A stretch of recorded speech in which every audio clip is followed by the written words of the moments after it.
अगोदर तुम्ही बघू शकतात आपला हा पेपर पॅटर्न ठेवून हा ब्लाऊज कसा झाला आहे. बोटनेकमध्ये ब्लाऊज आहे हा. तर ज्या साईडला आपल्याला डिझाईन घ्यायला पाहिजे, वर्क घ्यायला पाहिजे, त्याच साईडला आपण वर्क घेतले. बाकीची ही जागा पूर्ण आपण प्लेनमध्ये घेतली. तर पुढची फिनिशिंग तुम्ही पाहिलेच आणि याचा शॉर्ट व्हिडिओ पाहिला मी तुम्हाला. प्रिन्सेस ब्लाऊज हा कसा जोडला गेला पाहिजे. आता कस्टमरला हा गळा कमी लागत होता. हा बोटनेक ब्लाऊज आहे, तर याची कटिंग पूर्ण मी अपलोड करते आणि त्याची माहिती मी पूर्ण तुम्हाला सांगते. तर फटाफट कमेंट करा.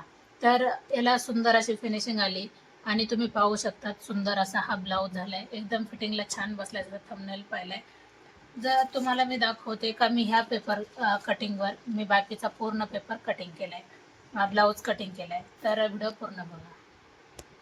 एकदा माझ्या चॅनलमध्ये तुमचं सगळ्यांचं स्वागत. आज दाखवणार सगळ्यात सोपी कटिंग. तर व्हिडिओ पूर्ण बघा. 38 साईज आहे आणि आपल्याला बोटनेकमध्ये ब्लाऊज शिवायचा आहे. अगदी आपण 5 मिनिटात ब्लाऊजची कटिंग कशी करायची आणि एकदम परफेक्ट कटिंग कशी करायची ह्या व्हिडिओमध्ये तुम्हाला मी दाखवते.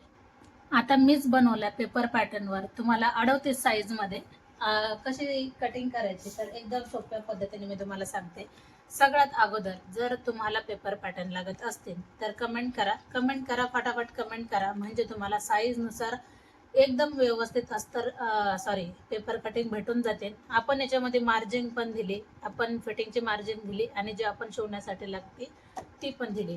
आपण बाही पण याच्यामध्ये ऍड केली. 38 साईज मध्ये आपण हा बोटनेक ब्लाऊज शिवतोय. आपण हर एक प्रकारचे ब्लाऊज कटिंग अवेलेबल करू. फक्त तुम्ही कमेंट करा. फेसबुक असेल तर डीएम करा.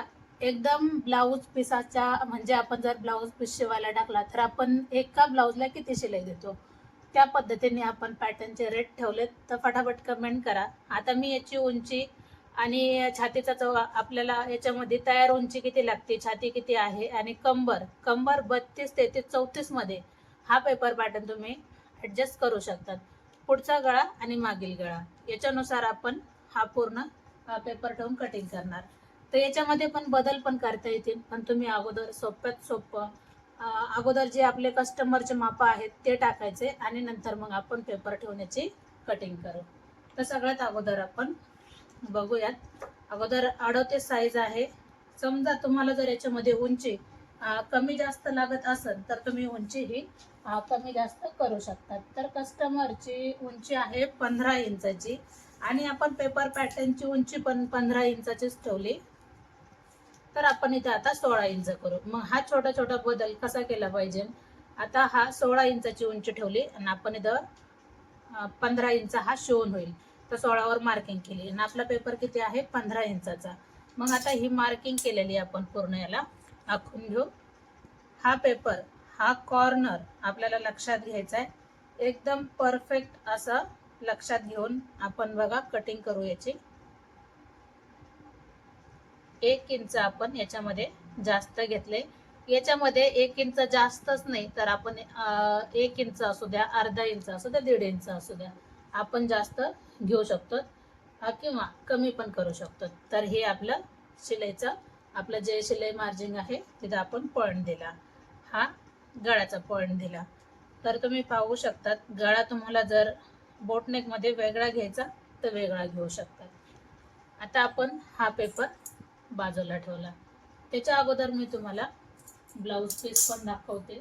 याच्यासाठी आपण 1 मीटर अस्तर घेतलंच पाहिजे. माझ्याकडे 90 होतं तर मी थोडंसं त्याला जोड देणार.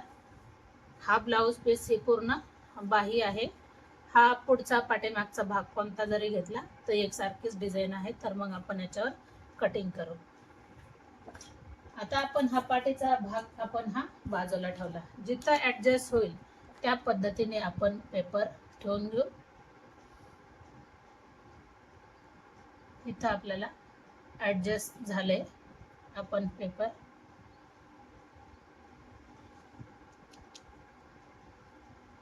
आपल्याला हालचाल अजिबात होऊ द्यायची नाही.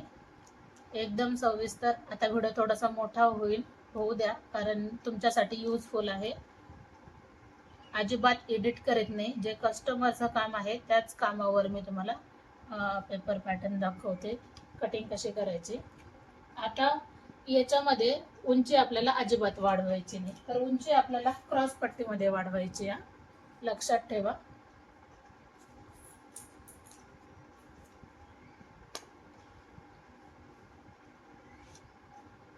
हा बिना क्रॉस पट्टीचा आहे. आपण याच्यामध्ये थोडीशी 1 इंचाची उंची वाढवूया. मग आपण याच्यामध्ये अर्धा इंच 1 इंच जरी जास्त घेतलं तर काही हरकत नाही. मी अंदाजे घेते. 1 इंच आपण जास्त घेऊ. हा बिना क्रॉस पट्टीचा आहे. जिथं तुम्हाला जागा व्यवस्थित वाटेल तिथं तुम्ही ॲडजस्ट करू शकता, कारण मला अजून बाही पण कटिंग करायची.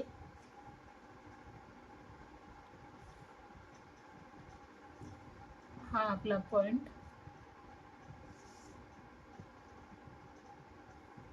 आता याच्यामध्ये अजिबात शिलाई मार्जिन ॲड करायची नाही, ही गोष्ट लक्षात घ्या. आता तुम्हाला याच्यामध्ये कसा बदल करायचा आहे आता मी तुम्हाला समजून सांगते.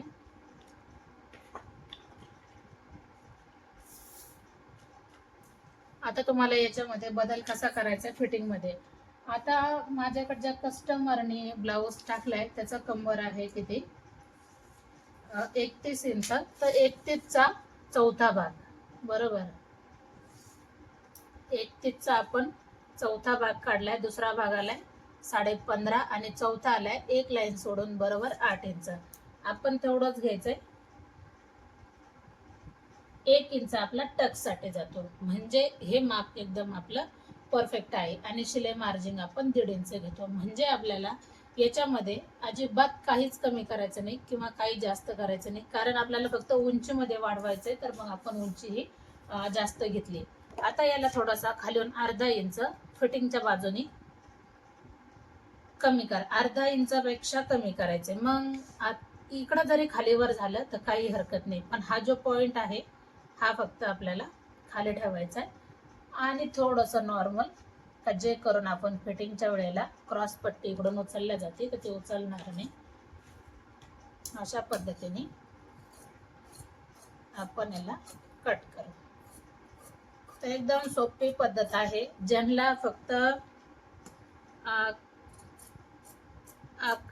काय स्टिचिंग येते, कटिंग येत नाही, अशांसाठी एकदम परफेक्ट ही संधी आहे. परत एकदा सांगते, जेवढं तुम्ही एका ब्लाऊजला शिलाई देता त्याच ब्लाऊजमध्ये तुम्ही पेपर पॅटर्न विकत घ्या आणि त्याच्यावर तुम्ही हजारो ब्लाऊज कटिंग करून शिवा. मग आता तुम्ही सांगा तुम्हाला परवडणार की नाही परवडणार. कारण शिलाई भरपूर वाढली तर वाढत्या काळामध्ये तुम्ही हे पेपर पॅटर्न यूज करू शकता. गॅरंटेड आहे. सगळे कामं मी तुम्हाला कस्टमरच्या कामावर दाखवते. आता ह्या ब्लाऊजचा रिझल्ट तर तुम्ही थंबनेलला पाहिलाच आहे. खूप सुंदर पद्धतीने हा ब्लाऊज आलाय. तर तुम्हाला कसा वाटला ब्लाऊज कटिंगचा व्हिडिओ नक्कीच कमेंट करा. पुन्हा भेटू नवीन चांगल्या व्हिडिओमध्ये. तोपर्यंत नमस्ते.